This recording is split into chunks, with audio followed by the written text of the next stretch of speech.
this big story. Viewers, we're shifting our focus. Now imagine you had boarded a flight and you were ready for a takeoff, only to learn, believe it or not, quote unquote, that the pilot was drunk and had to be offloaded. Well, looks like this is what happened on December 23rd on an Air India flight. This is Air India flight number 186 from Vancouver to Delhi. Minutes before the takeoff, the pilot was offboarded and detained, and it turns out that he was reportedly drunk. That's the allegation. As per rules, remember, pilots cannot have alcohol at least 12 hours before flying. But at Canada's Vancouver airport on December 23rd, an Air India pilot scheduled to operate there. This was a Vancouver-Delhi flight which was flagged after a duty-free store manager reported suspicious behavior and an alleged smell of alcohol while the pilot was purchasing liquor.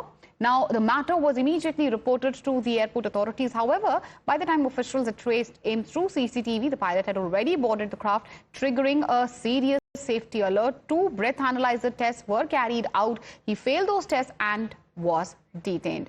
So we have a breaking news also coming in related to the same. According to sources, Canadian authorities have written to Air India regarding this incident. In this letter, they have explained that the circumstances surrounding this entire event, however, the exact content of the letter, they have not been disclosed. So that's the latest coming in. As far as this particular incident is concerned, December 23rd, what we know, Air India pilot reportedly nabbed in Canada. Now, the accusation, the charge was grave.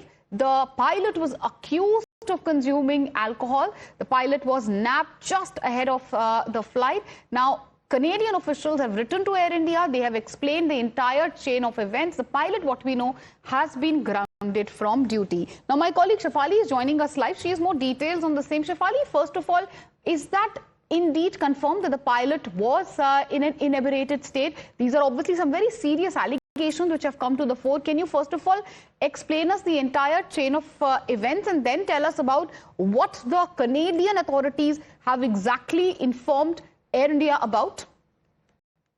Yes, so the incident took place on the 23rd of December 2025. The pilot was supposed to operate a Vancouver-Delhi flight, and in the duty-free, we are told that he was buying the liquor, and that is when the store manager found some suspicion in his conduct or behavior, or a smell like alcohol that the store manager felt, and found something not right with the pilot in uniform. So that is when the manager went to the Canada airport authorities and flagged this incident to them. After flagging the incident, by then the pilot had already boarded the flight in order to operate, and that is when the authorities went to the cockpit, deboarded him, did the breath analyzer test of him, and as to what the Canada authorities have said in the letter as well, that it is found that he had certainly consumed alcohol, and the breath analyzers tests were positive. But as per Air India sources, it is still not confirmed if he was in an inebriated state or not. The investigation is going on. Air India sources have told us that and also have issued a statement regarding the whole matter, saying that they are examining the whole issue. DGCA has also been informed regarding the matter. But now, after the incident, the Canada authorities have written to the Air India asking to conduct a thorough review. Okay. An investigation An investigation is going to take place. These are some very serious allegations. Again, we would like to reiterate and underline, still in the realm of allegation, but certainly this is extremely serious. The Canadian authorities have now written to Air India regarding the entire incident. We'll keep an eye on this big story. As of now, we are slipping into a short commercial break.